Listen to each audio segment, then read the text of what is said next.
All right, so today we are taking a deep dive into something you might not expect. We're going deep into the world of fourth grade art. Fourth grade art. Yep.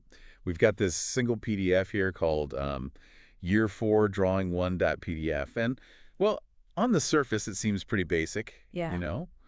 but we're willing to bet that there's some hidden artistic wisdom in here that honestly is relevant to anyone, no matter their skill level. Really? Like even for someone like me who's been studying art for years. I'm actually kind of curious to see what gems we might uncover. Okay, so right away, this PDF jumps into proportion. Yeah. The relative size and placement of objects, like how big is the head compared to the body, or where do the eyes sit?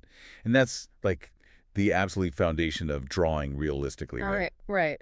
But you know what's cool? The curriculum doesn't just stop at like mimicking reality. Yeah. Yeah, it actually points out that artists often, play around with proportion for stylist effect. Oh, yeah, of course. I mean, think about caricature. Caricatures, exactly. Or Yeah. cartoons, Yeah. even classical sculptures. Yeah. They often exaggerate features, to make a statement or to convey a certain emotion. To emphasize something. Yeah, it's like you got to learn the rules to break them, And then they get into the techniques, and they cover charcoal, like using the tip for crisp lines, Okay. blending for those smooth tones, and even using the eraser to draw highlights. Oh, wow. Yeah, it's a good reminder that every tool kind of has, multiple uses. Right. If you think outside the box a little bit. Get creative. And you know what I really like? How this curriculum really encourages you to go beyond just like basic drawing, Oh, how so? Well, they mention collage and engraving Mhm. and even all these different printing techniques. It's like they're saying like, hey, you can do all sorts of things. Yeah, try it all. It's not just about drawing. There's all these other avenues for you to explore. Find what works for you. Yeah. Okay, so this is where I think things get really cool. They introduce something called wax resist. Wax resist. What is that? Okay, so imagine like drawing with a crayon or even a candle, and then you layer watercolor or ink on top of it. Okay. The wax actually repels that water-based medium, so you get these really unique effects. Huh. I've never heard of that. That's really cool.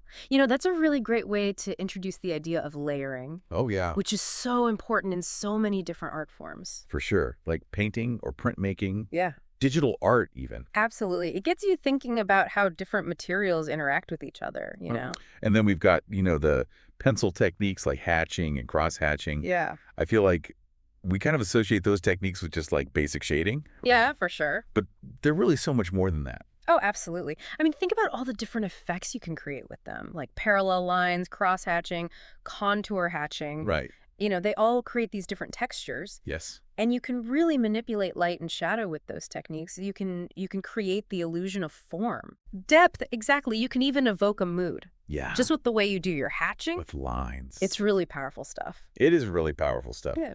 Speaking of powerful, this PDF also goes into detail on block printing. Block printing. Okay. They like break it down step by step, from carving your design to inking the block. Right. Then you have to carefully press it onto the paper. They even give you a little warning. What's that? Don't press too hard. Which, I'm sure we've all learned the hard way at some point. Oh, right? yeah, I've definitely been there. But block printing, it's more than just a fun activity. Oh, yeah. It's a medium with a lot of potential. What do you mean?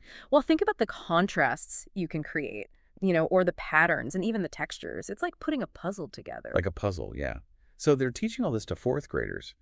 And then, get this, they introduce these kids to some serious heavy hitters of art history. Ooh, like who are we talking? Okay, so Matisse, Seurat, Ruscha, Botero, Giacometti, and more. That's quite the lineup. That's a huge range of styles and time periods. No. It's amazing they expose them to all of that. It's so inspiring to see them introduce artists who really push the boundaries. Yeah. Like take Matisse, for example. They talk about how he literally painted with scissors. Painted with scissors. Yeah, he created these vibrant collages.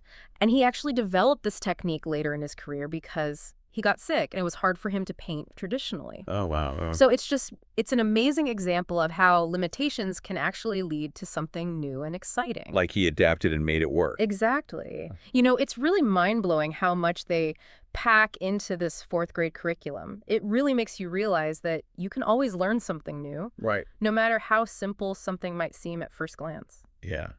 It makes you think, like, how often do we just go through life and take things for granted? What if we just approached everything like we did when we were kids? With that same sense of wonder and curiosity. It would be amazing. Think of all the things we could learn. All the things we could discover. It's incredible. It really is. Well, that about wraps it up for today's deep dive into fourth grade art. Yeah, that was a lot more interesting than I was expecting. Me too. And honestly, who knows? Maybe there's a budding Matisse out there right now, just waiting to discover their own unique way of expressing themselves. I hope so. And you know what? Maybe some of our listeners will rediscover that spark too. Thanks for joining us.